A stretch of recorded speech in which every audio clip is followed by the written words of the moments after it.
Bihar Durga practice set 6 volume 1 book का पहला question है, सिमुक के निम्न वंशों में से किसका संस्थापक था? तो सातवाहन वंश का संस्थापक सिमुक था। और सातवाहन वंश का कार्यकाल जो था 60 ईसा पूर्व से 240 तक था। 60 से लेकर 240 तक इन लोगों का शासन था। और सातवाहन को आंध्र वंश भी कहते थे। सातवाहन को आंध्र वंश भी कहते थे। और कृष्ण के पुत्र थे सतकर्णी। सतकर्णी कौन था? तो सतकर्णी जो था कृष्ण के पुत्र था। जो है ये सातवाहन वंश कर्ण वंश के बाद जो है गद्दी पर बैठे थे। अब पुराणों में सातवाहन वंश के अलग अलग नामों से पुकारा जाता था। 3 नाम से पुकारा जाता था सातवाहन वंश को पुराणों में। पहला है शिशुके, दूसरा सिंधुके, तीसरा शिप्रके। इन तीनों नाम से सातवाहन को पुकारा जाता था। और सातवाहन काल में व्यापारी को नैगम कहा जाता था। व्यापारी को जो है नैगम कहा जाता था। और व्यापारियों के काफिले के जो प्रमुख होते थे उसको सार्थवाह कहा जाता था। सार्थवाह कहा जाता था। और सातवाहनों में सबसे प्रतिष्ठित थे गौतमी पुत्र सतकर्णी। इन्होंने एक नगर बनाया था, उसका नाम था वेनकटक। वेनकटक नगर बनाया था गौतमी पुत्र सतकर्णी। और सातवाहन की भाषा थी प्राकृत थी। क्वेश्चन नंबर 2, इसमें कोई भी सुमेलित नहीं है, इसमें सभी गलत है। जो सही है तो उदयगिरी गुहा अभिलेख है, चंद्रगुप्त द्वितीय का था। उदयगिरी गुहा अभिलेख चंद्रगुप्त द्वितीय का था। मंदसौर अभिलेख है, मालवा नरेश है यशोवर्मन का था। ऐहोल अभिलेख है पुलकेशिन द्वितीय का था। और भानुगुप्त का पूछेगा तो एरन अभिलेख से समझता है भानुगुप्त। इत्सिंग भारत की यात्रा पर कब आया था? तो 7वीं शताब्दी में इत्सिंग भारत में आया था। और समुद्र के रास्ते से सुमात्रा होते हुए यह जो है केंटन जहाज़ से आया था। सुमात्रा होते हुए समुद्र के रास्ते केंटन जहाज़ से आया था। 10 साल रहकर जो है यहाँ नालंदा विश्वविद्यालय में दीक्षा लिया।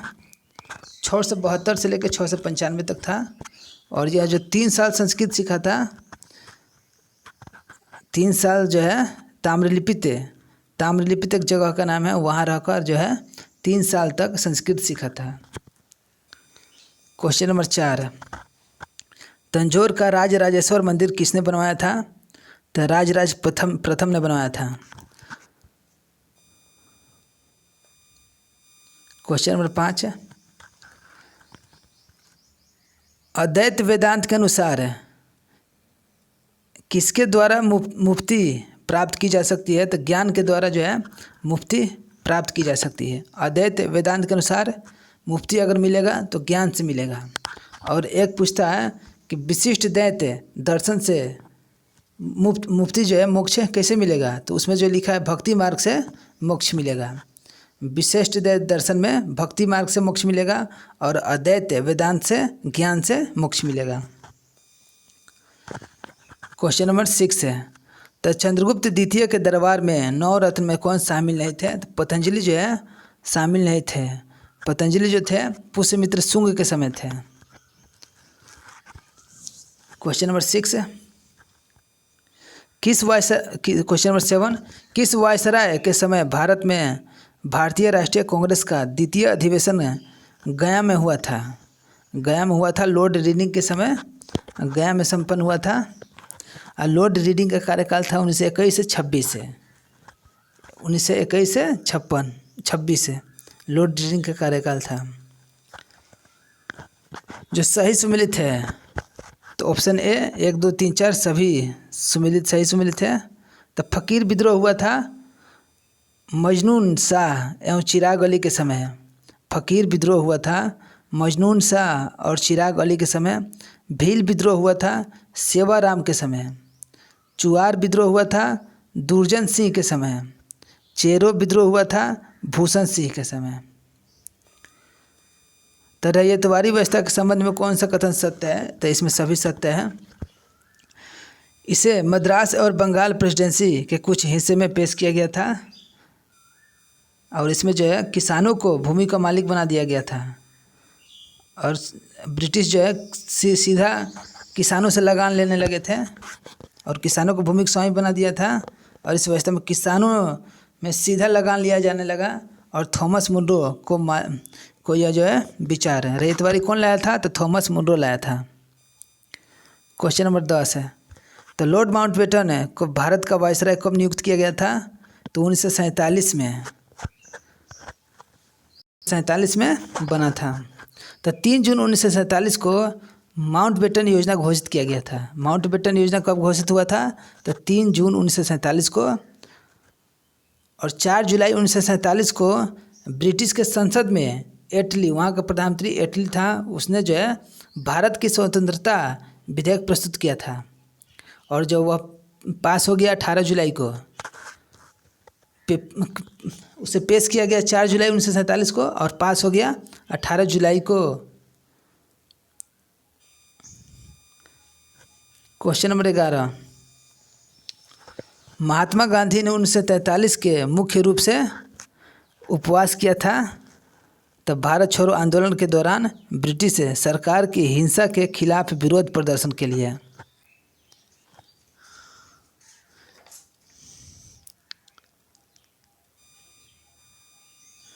और यहाँ जो उपवास रखे थे गांधी जी, 21 दिन को उपवास रखे थे, 21 दिन का उपवास रखे थे। क्वेश्चन नंबर 12,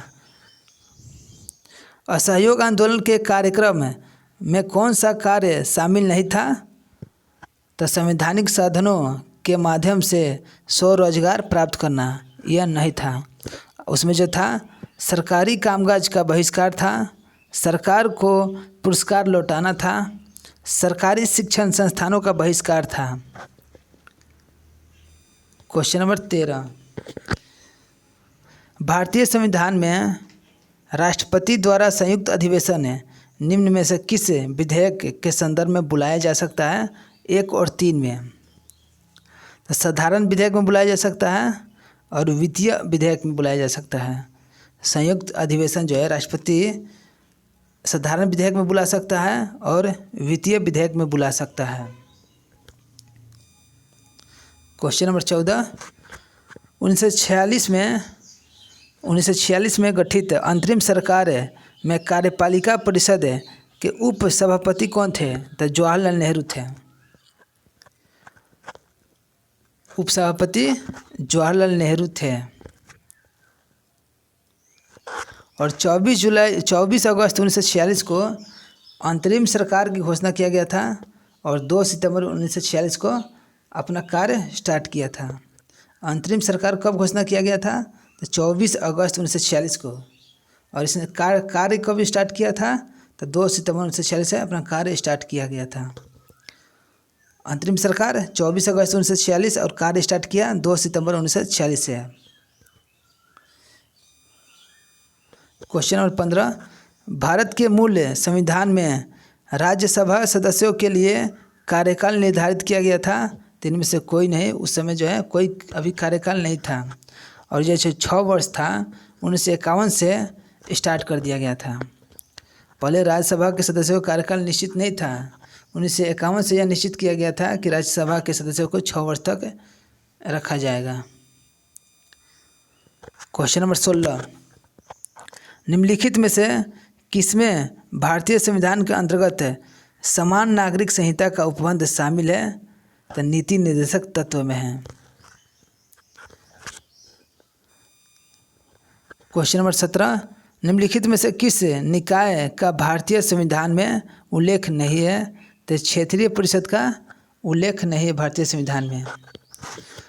अभी कितने क्षेत्रीय परिषद है, तो 5 गो अभी क्षेत्रीय परिषद है।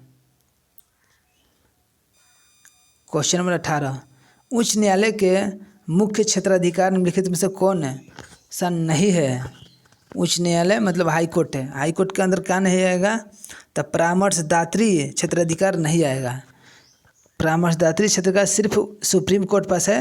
अनुच्छेद 143 के तहत वह जो है राष्ट्रपति को सलाह दे सकता है। क्वेश्चन नंबर 19 है, निम्नलिखित में से किस राज्य में विधान परिषद नहीं है, तो तमिलनाडु में विधान परिषद नहीं है। कर्नाटक में है, महाराष्ट्र में है, आंध्र प्रदेश में है।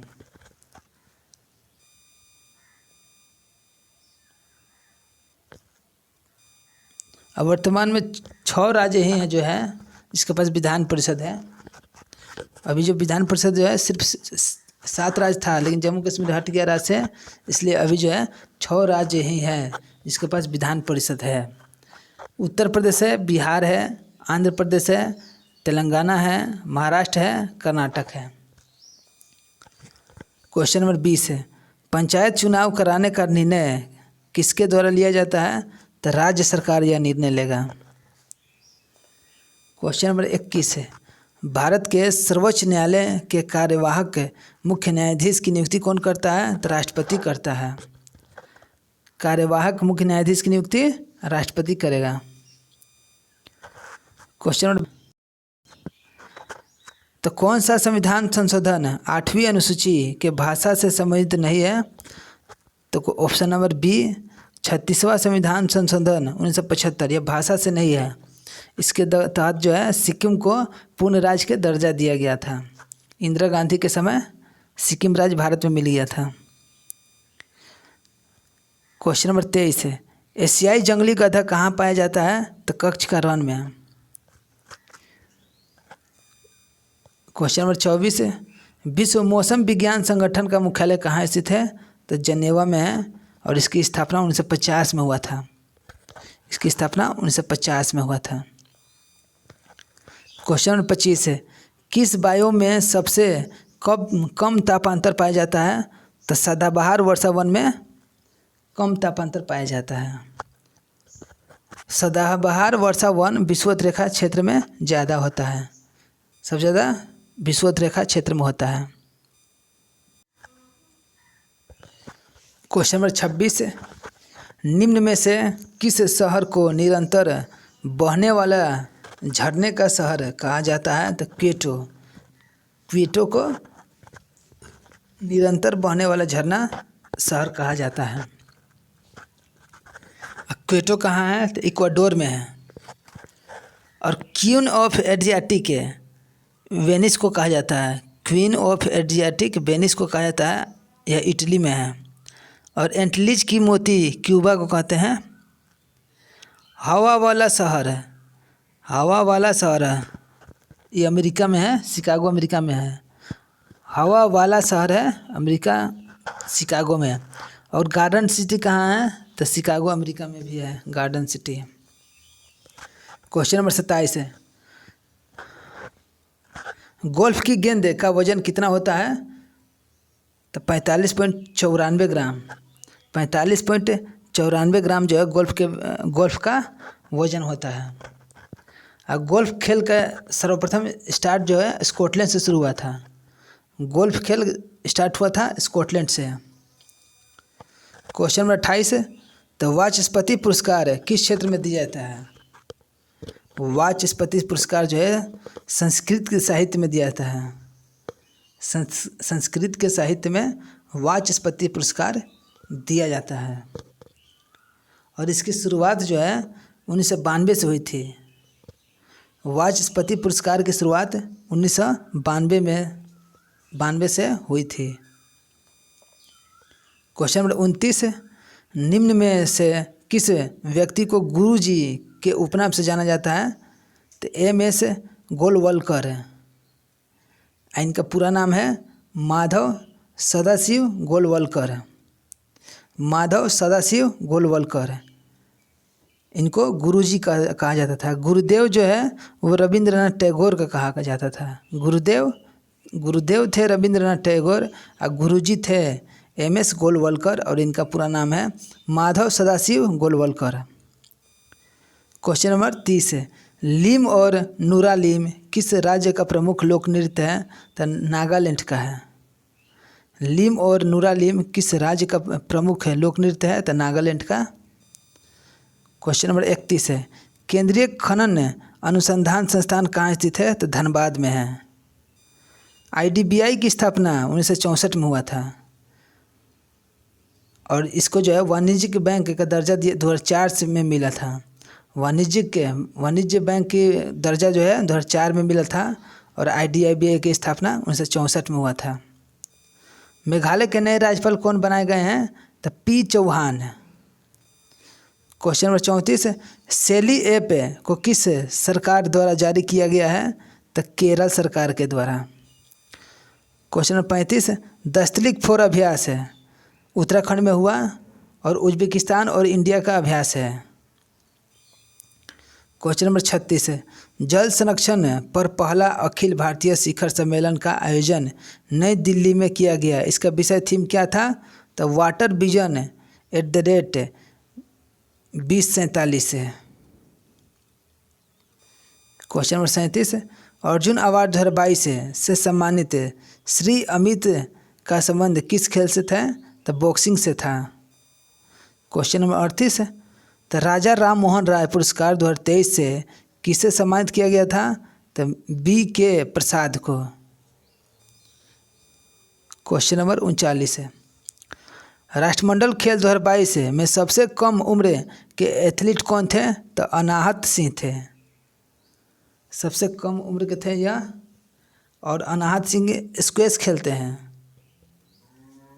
अनाहत सिंह क्या खेलेंगे? तो स्क्वैश से। क्वेश्चन नंबर 40 है, किस खिलाड़ी के नाम पर रायबरेली स्थित हॉकी स्टेडियम का नाम रखा गया है? तो रानी रामपाल के नाम पर। क्वेश्चन नंबर 41 है, वर्ष 2023 में किसे एबल पुरस्कार हेतु चुना गया था? एबल पुरस्कार किसे दिया गया था?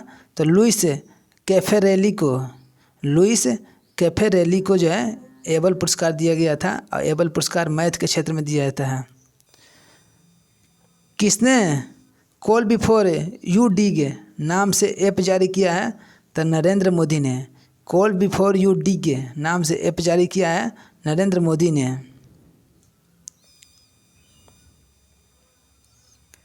किस देश में हाल ही में घोड़े यात्रा त्यौहार को मनाया गया था? तो नेपाल में। घोड़े यात्रा त्यौहार नेपाल में मना था।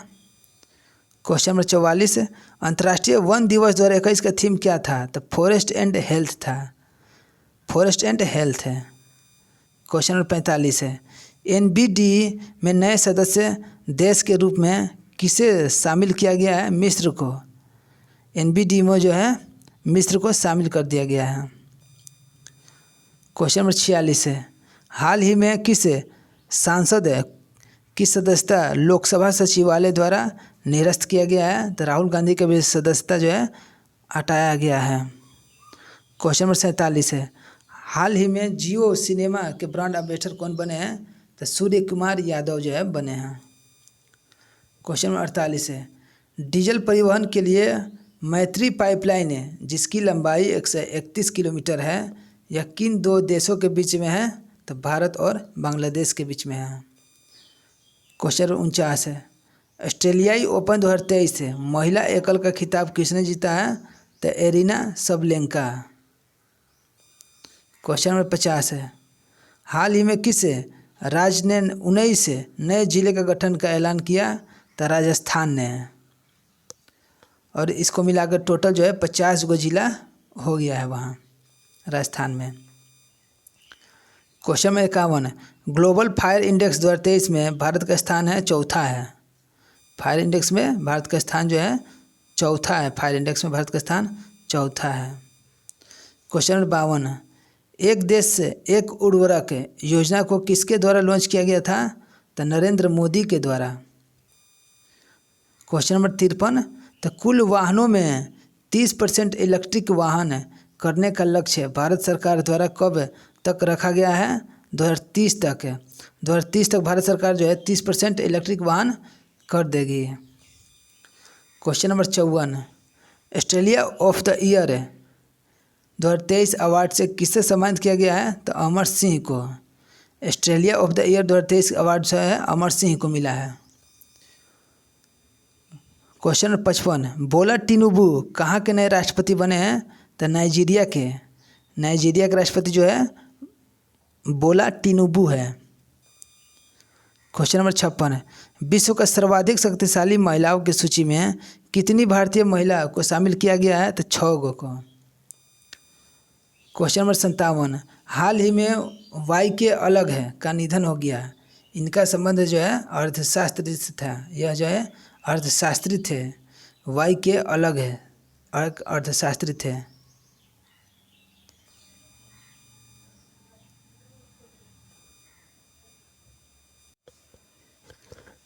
क्वेश्चन नंबर 58, एक प्रभावी कोरियलिस बल है किस कारण होता है? तो पृथ्वी के घूर्णन के कारण होता है। कोरियलिस बल जो है कैसे होगा? तो पृथ्वी के घूर्णन के कारण कोरियलिस बल होता है। क्वेश्चन नंबर 59, सारगैसो सागर स्थित है। उत्तरी अटलांटिक महासागर में सारगैसो सागर है। और जो उत्तरी अटलांटिक महासागर में 20 से 40 डिग्री उत्तरी अक्षांश से लेकर के 35 से 75 तक, 20 से 40 और 35 से 75 के बीच जो है सारगैसो सागर है। 20 से 40, 35 से 75, 20 से 40 उत्तरी अक्षांश और 35 से 75 देशांतर तक जो है सारगैसो सागर फैला हुआ है। क्वेश्चन नंबर 60 है, विश्व का सबसे ऊंचा ज्वालामुखी है कोटापेक्सी। क्वेश्चन नंबर 61 है, किन क्षेत्रों में मृदा संरक्षण एक बड़ी समस्या है? तो उष्णकटिबंधीय वन प्रदेशों में। मृदा संरक्षण एक बड़ी समस्या कहाँ है? तो उष्णकटिबंधीय वन प्रदेशों में है। क्वेश्चन नंबर 62 है, निम्नलिखित में कौन सी श्रृंखला भारत के केवल एक राज्य में ही फैली है? अजंता।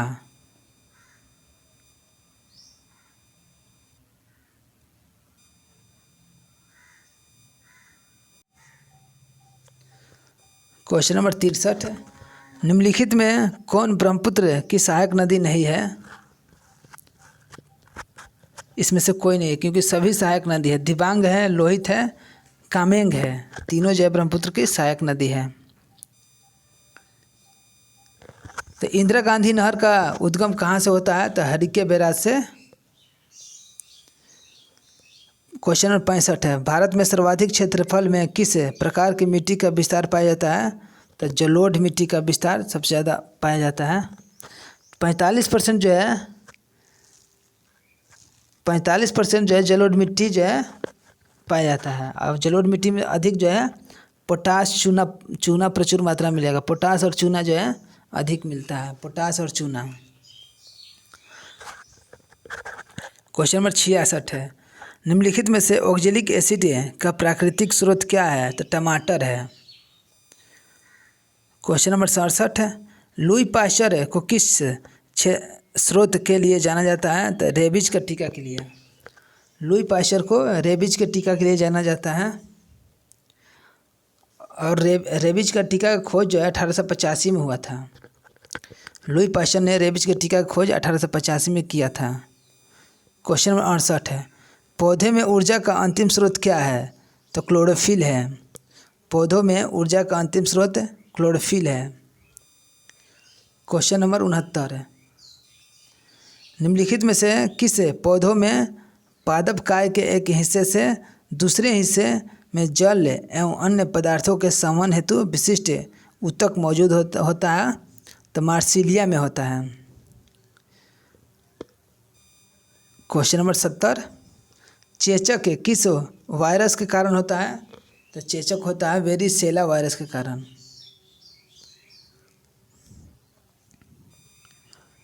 अंडों के अंडाशय से गर्भाशय तक किसके द्वारा लाया जाता है? तो अंडवाहिका के द्वारा। अस्थि कोशिकाएं एक हार्ड मैट्रिक्स में अंतः स्थापित होती है जो निम्न से किसका बना होता है? कैल्शियम और फास्फोरस का बना होता है। अस्थि जो है कैल्शियम और फास्फोरस से बना होता है। क्वेश्चन नंबर 73, निम्नलिखित में से कौन सा अंग मनुष्य के उत्सर्जन तंत्र का भाग नहीं है? तो गर्भाशय नहीं है, जो है गुर्दा है, मूत्रवाहिनी है, मूत्र मार्ग है। क्वेश्चन नंबर 74, तो मानव शरीर की सबसे बड़ी धमनी कौन सी है? तो महाधमनी सबसे बड़ी धमनी है।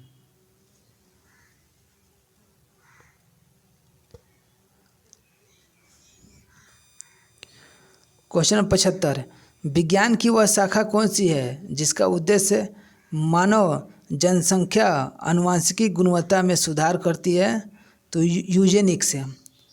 यूजेनिक्स जो है आनुवंशिकी गुणवत्ता में सुधार करेगी।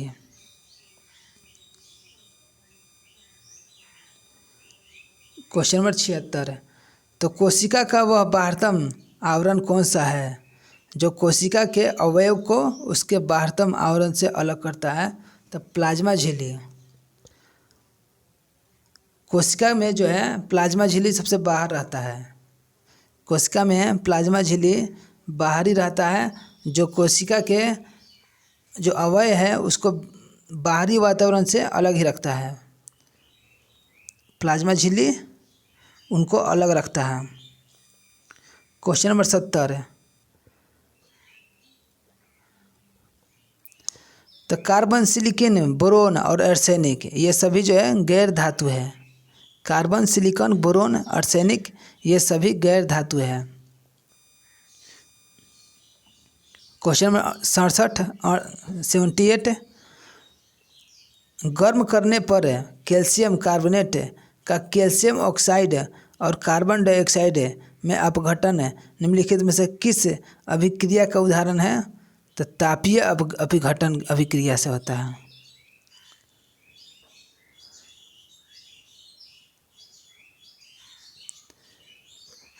तापीय अपघटन अभिक्रिया में जब किसी पदार्थ को गर्म किया जाता है ना तो यह जो है 2 या 2 से अधिक भागों में टूट जाता है।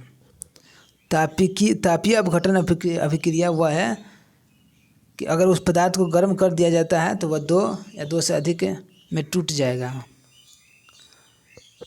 क्वेश्चन नंबर 79, फेनोल्फथलीन को सिरके में डालने पर घोल का रंग होता है रंगहीन हो जाएगा और फेनोल्फथलीन को क्षार में मिलाने पर वह गुलाबी हो जाती है। क्वेश्चन नंबर 80, निम्नलिखित में से कौन सा संतृप्त हाइड्रोकार्बन है? तो मीथेन जो है संतृप्त हाइड्रोकार्बन है। क्वेश्चन नंबर 81, सोने को तांबे के साथ किस लिए मिश्रित किया जाता है? तो सोने को कठोर बनाने के लिए मिलाया जाता है। क्वेश्चन नंबर 82, निम्नलिखित में से कौन सा धातु उभयधर्मी ऑक्साइड बना सकती है? तो जिंक जो है उभयधर्मी ऑक्साइड बना सकती है। क्वेश्चन नंबर 83, जल शोधन के लिए निम्नलिखित में से किसका प्रयोग किया जाता है? तो एलम का। एलम को फिटकेरी कहते हैं और इसका फार्मूला है K2SO4 Al2SO4 के होल पावर 3 24 H2O। इसका यह फार्मूला है और फिटकेरी का काम है रक्त प्रवाह को रोक देता है, कागज और चमड़ा के उद्योग में और जल का संशोधन में काम आता है। क्वेश्चन नंबर 84, डाल्टन का सिद्धांत निम्न में से किस नियम पर आधारित था? तो रासायनिक संयोजन पर आधारित था। डाल्टन का सिद्धांत रासायनिक संयोजन पर आधारित था। निम्नलिखित में से कौन सी विशेषता एक आदर्श ट्रांसफार्मर में होता है? तो इनमें से सभी होता है। तो कुंडलनों में प्रतिरोध नहीं होता है, क्रोड में किसी प्रकार का हानि नहीं होता है और क्रोड में अनंत पारगम्यता चुंबकीय होता है। एक आदर्श ट्रांसफार्मर क्या है? तो उसमें जो है कुंडलनों में प्रतिरोध नहीं होता है, क्रोड में किसी प्रकार की हानि नहीं होती है और क्रोड में अनंत पारगम्य चुंबकशीलता होती है। एक कंडक्टर का प्रतिरोध किसके व्युत्क्रम उल्टा होता है? तो अनुप्रस्थ काट के क्षेत्रफल के। एक कंडक्टर का प्रतिरोध जो है किसके व्युत्क्रमानुपाती होता है? तो अनुप्रस्थ भाग के क्षेत्रफल मतलब उल्टा होता है। क्वेश्चन नंबर 87, जी की मान की एसआई इकाई वही है जो त्वरण की एसआई इकाई है। जी का एसआई इकाई और त्वरण के एसआई इकाई इक्वल है। क्वेश्चन नंबर 88, तो हवा की गति को मापने के लिए निम्नलिखित में से किस उपकरण का उपयोग किया जाता है? तो एनीमोमीटर है। 89, यदि वायु प्रतिरोध को नगण्य माने तो मुक्त रूप से गिरते हुए पिंड को स्थितिज ऊर्जा और गतिज ऊर्जा का योग क्या होगा? तो स्थिर हो जाएगा। क्वेश्चन नंबर 90, निम्नलिखित में से कौन सी ऊर्जा ऊंचाई के साथ बढ़ता है या घटता है? तो स्थितिज ऊर्जा जो है ऊंचाई के साथ बढ़ता और घटता है। क्वेश्चन नंबर 91, डेयरी में प्रयोग किए जाने वाले दूध को से क्रीम को अलग करने की अभिक्रिया को क्या कहते हैं? तो अपकेंद्रीयकरण कहते हैं। डेयरी में प्रयोग किए जाने वाले दूध से क्रीम को अलग करने की प्रक्रिया को क्या कहलाते हैं? अपकेंद्रीयकरण कहते हैं। क्वेश्चन नंबर 92, भारतीय बैंकों की विदेशों में सर्वाधिक शाखाएं किस देश में हैं? तो यूके में है। यूके में सबसे अधिक भारतीय बैंकों की शाखाएं हैं। क्वेश्चन नंबर 93, यदि किसी मुद्रा का विनिमय मूल्य अन्य मुद्राओं की तुलना में जानबूझकर कम कर दिया जाता है तो इसे उस मुद्रा का अवमूल्यन कहा जाता है। अवमूल्यन वह होता है कि कोई अगर देश अपनी मुद्रा का मूल्य स्वयं ही कम कर दे अपने आप है, उसे अवमूल्यन कहते हैं। क्वेश्चन नंबर 94, सीमांत उत्पादकता के संबंध में कौन सा कथन सत्य है? तो 1 और 2 दोनों सही है।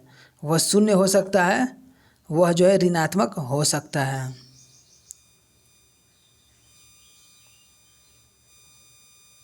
क्वेश्चन नंबर 95, किस पंचवर्षीय योजना का मूल उद्देश्य तीव्रतम एवं समावेशी विकास था?